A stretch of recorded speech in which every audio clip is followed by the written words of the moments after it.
महाराष्ट्रलाइव्ह.in इथे बातमी फक्त दाखवली जात नाही, ती लढली जाते। सबस्क्राइब करा, लाईक करा, शेअर करा, बेल आयकॉनला टच करा।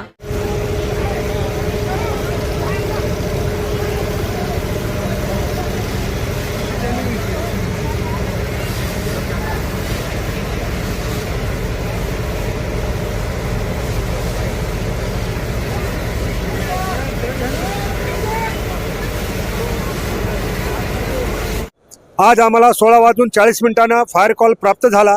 आमच्या टेलिफोन ऑपरेटरनी सांगितलं की नक्षत्र कांचनवाडी फायर ब्रिगेड श्री जाधव व त्यांच्या टीमनं 16:42 इथे तात्काळ हजर झाले ते, पण त्यांना कव्हर न होता त्यांनी आम्हाला वॉकी टॉकीवर सांगितलं, सर आम्हाला मदत पाहिजे। तर आम्ही तात्काळ 4 ते 5 मिनिटात आमच्या पदमपुरेच्या गाड्या इथे 2 गाड्या हजर झाल्या।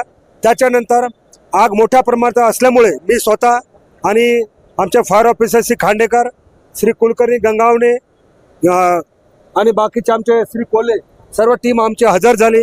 त्यांनी ताबडतोब 4 गाड्या घेऊन आल्या। आग रेल्वे स्टेशन भागातून दिसत होती, खूप मोठ्या प्रमाणात आग असल्यामुळे आम्ही सर्वच्या सर्व ब्रिगेड कॉल दिल्यानंतर आमच्या 8 ते 10 गाड्या इथं आल्या।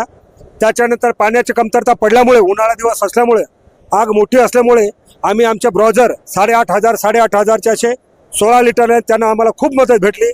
त्यामुळे आमच्या जवानांनी आगीवर नियंत्रण मिळवण्यात यश आले आहे। आज छत्रपती संभाजीनगर महानगरपालिका हद्दीमध्ये गोलवाडी या परिसरामध्ये संध्याकाळी 4 वाजता या दरम्यान पगारिया या गोडाऊन आहेत, 4 चाकींच्या वाहनाच्या गोडाऊनमध्ये त्यांचं असलेलं जे ॲक्सेसरीजच्या गोडाऊनच्या पाठीमागं कोणी अनोळखी व्यक्तीने ते पेटवून त्या ठिकाणी खूप मोठा आग लागली होती।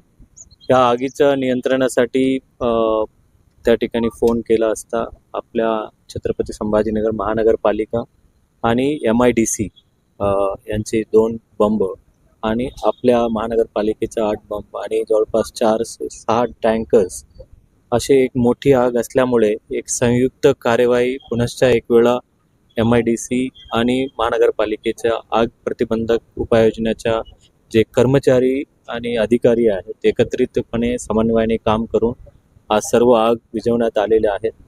सुदैवाने कुठलाही जीवितहानी नाही आहे आणि त्याचं जे प्रॉपर्टीचं जे काही नुकसान आहे त्याचे वेगळे पंचनामा केले जाणार आहे। पैठण रोड गोलवाडी शिवारामध्ये पगारिया ऑटो एजन्सीचं या ठिकाणी एक गोडाऊन आहे। या गोडाऊनमध्ये नवीन रिक्षा, नवीन कार, नवीन ट्रक, याचबरोबर साधारणतः एक 20 ते 25 हजार स्क्वेअर फुटाचं ॲसेसरीजचं एक गोडाऊन पण आहे। 4 वाजण्याच्या सुमारास इथून जवळच्या भागामध्ये कचऱ्याला आग लावली की लावली गेली माहीत नाही, परंतु त्याची ठिणगी उडाली आणि त्या ठिणगीमुळे ॲसेसरीजच्या गोडाऊनने या ठिकाणी पेट घेतला। जवळपास 1.5 तास ही आग आटोक्यात आणण्याकरता प्रयत्न झाले। शेवटी 1.5 तासानंतर ही आग आटोक्यामध्ये या ठिकाणी आली। महानगरपालिकेचे जवळपास 6 ते 7 अग्निशमन विभागाचे बंब होते, 3 MIDC कडनं त्या विभागाकडनं या ठिकाणी अग्निशमन विभागाचे आग विझवण्याकरता बंब मागवण्यात आले।